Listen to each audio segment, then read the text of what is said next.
Well, good morning. Today we read from Matthew 20:17 through 19. As Jesus was going up to Jerusalem, he took the 12 disciples aside, and on the way he said to them, "See, we are going up to Jerusalem, and the Son of Man will be delivered over to the chief priests and scribes, and they will condemn him to death, and deliver him over to the Gentiles to be mocked and flogged and crucified, and he will be raised on the third day." Of course, we know the end of the story, and so it seems to us that that is as clear a description of what was going to happen as could be. How could they not get it? The fact is that the disciples didn't get it.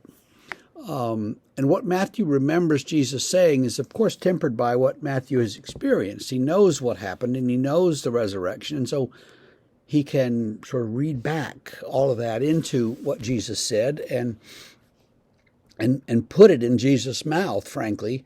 So we don't know what Jesus actually said. All we have is the testimony of the witnesses who wrote the scripture and the what the scriptures say.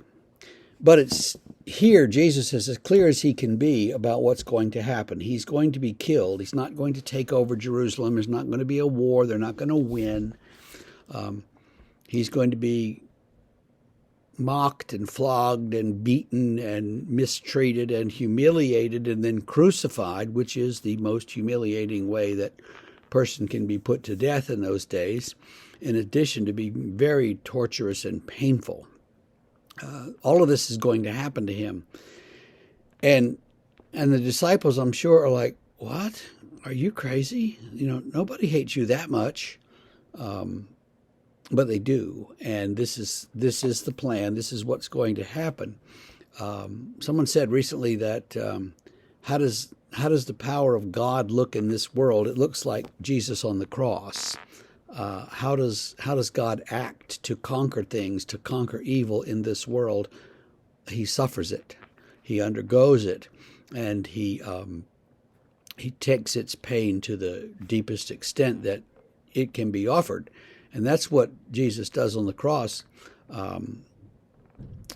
There's a theory from the late Middle Ages that sort of he substitutes for us on the cross and he takes our punishment and our pain. And that has become standard vocabulary for most people in the Protestant world in this country.